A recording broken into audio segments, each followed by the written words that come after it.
like after the LSU game, you said it wasn't Will's best outing, but to see him perform the way that he did kind of on Saturday and looking back on the film, how nice was it to kind of see him bounce back in that way, and how did you kind of see him turn the page? I thought he improved. And I thought, but I thought the guys around him improved too, and that's one thing tough with a quarterback is what they do. I mean, is they elevate and the guys around them, and the better those guys play, the better the quarterback looks. So it all goes kind of hand in hand.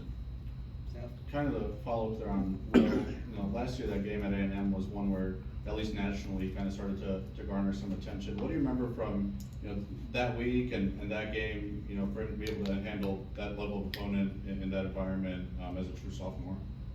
He just kind of focused on his job. That was a good thing. I mean, he didn't make too much out of it, just focused on kind of the next play in his job. And I thought, just the discipline to do that was good. And, because it was a place where communication's tough because it's really loud. And then, and I thought the calmer he played, the calmer our offensive unit played. And it was a good game. We played really hard, but we played pretty sharp too. Yep. Statistically, the defense has done a pretty good job limiting big plays so far. How happy are you with their performance in that area this year? They're doing some good. They're like everybody on our team. I mean, we can be a lot better, but we're off to a decent start, I think. Robbie?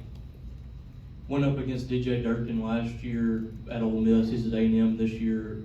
What's that defense look like on film for the first few games at A&M? Just pretty similar. They do a lot of zone. They like a lot of zone. They'll just change the front some, and then it's very fundamental, which I think is a strength. I think that's a strength when they're very fundamental and they've decided what they're going to do and how they're going to do it. So, John? Jimbo Fisher's a guy that's had a lot of success in where he's been, and even this year after the App State loss, I mean, they've rebounded well. What do you think makes him a good coach, and what's your relationship kind of like with him? I've known him for a long time, and then of course he's just always he's been at it for a long time, and worked at it a long time, and has always been an offensive guy. So, yeah, he.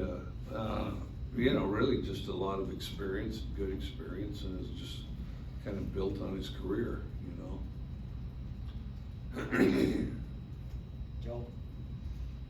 You and I guess Coach McBath both have experience in the past with Texas A&M when you were at Texas Tech, and I know Coach McBath's a guy that has now played for you and coached for you. I guess kind of a two-part question with Coach McBath. Just what was he like as a player for you, and just I guess what kind of made you want him to be a part of your staffs as you've gone along here as a head coach?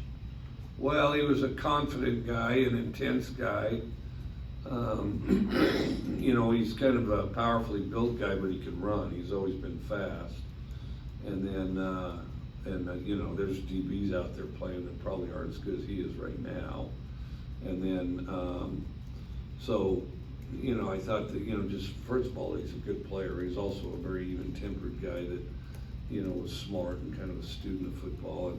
And he was a really good player. And then, of course, went on to the NFL and did real well there. And then, he's always been very stable, very common sense, very clear, demanding when he had to be, but also could build guys up and just a really good coach. And he has as a player, you knew he was going to be a pretty good coach, but you also knew that he wasn't going to be done playing after college either. So